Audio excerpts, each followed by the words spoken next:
Tasting is not subjective.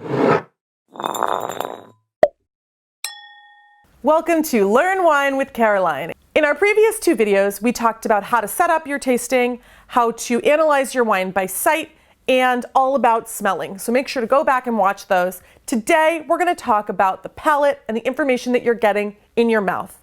And in our next week's video, we're going to talk about the conclusions you can draw from all of it and how to gain confidence with your tasting. Make sure to like this video, share it with your friends, subscribe to my channel, and go to the links in my description for my flavor chart and my free wine tasting template. So in our last video, we were talking about the aromas and how they are subjective, right? Now we're going to talk about actually tasting.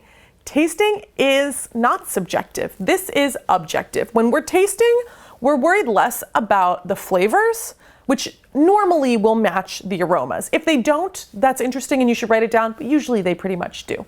What we're looking at now are the structural things. Those are alcohol, acidity, body, sugar level, and tannins if you're drinking a red wine. White wines do not tend to have tannins. Make sure to check out my video on tannins in this link. So when I taste, I'm going to do a big swirl. I'm gonna give it a sniff.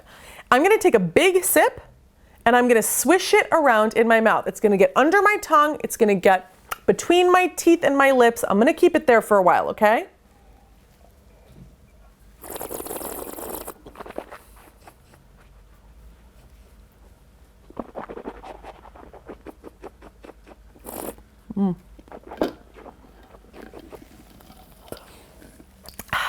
So that aerating thing, that is to bring air in. You don't have to do that. You should practice it. If you dribble on yourself, it's okay. That's why we have a towel. But basically, by keeping the wine in my mouth and swishing it around all over, I'm doing two things. One, I'm giving the wine, room throughout my mouth so I can check out the different components. But I'm also giving my brain time to catch up with my mouth. When you do this,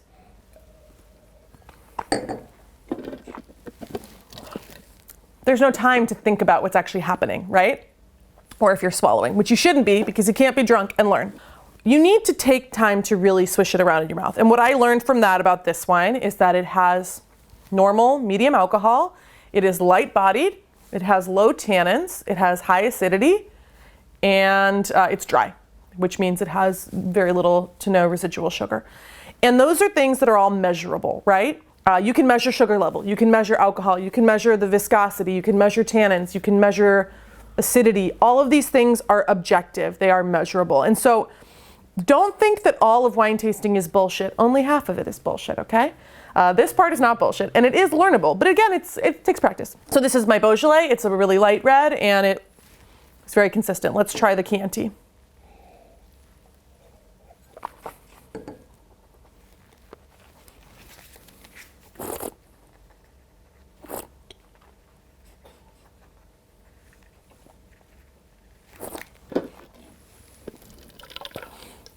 Oops. It happens. It happens. We just can't care. We're going to go rinse that out now? No. We're just going to keep going. I don't care. Do you?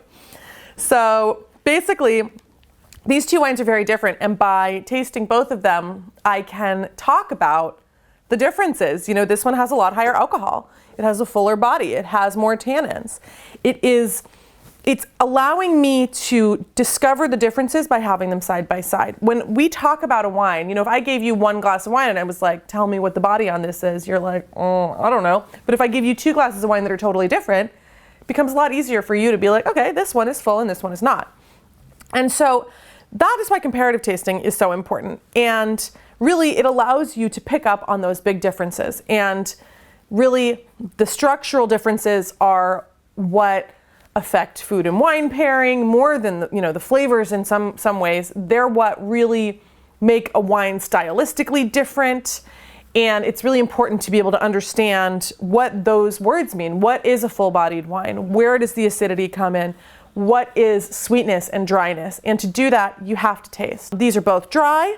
They're both pretty acidic. They have good acidity. Acidity you feel with actual salivating. So your mouth will actually fill up with water, with spit. So when I swirl that around in my mouth after I spit, I can feel the saliva gathering, right? That's acidity. Sugar, you can tell if it's sweet or not. People really confuse sweetness and fruitiness, so watch my video on what is dry wine and on sugar to understand that.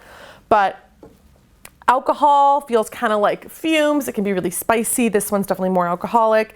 And then tannins are the chewy thing that you get. So you're going to want to watch my video on tannins too for that one. After that, there's the finish. The finish is how long the flavors linger in your mouth. Neither of these have a super long finish. This one's definitely longer than this one.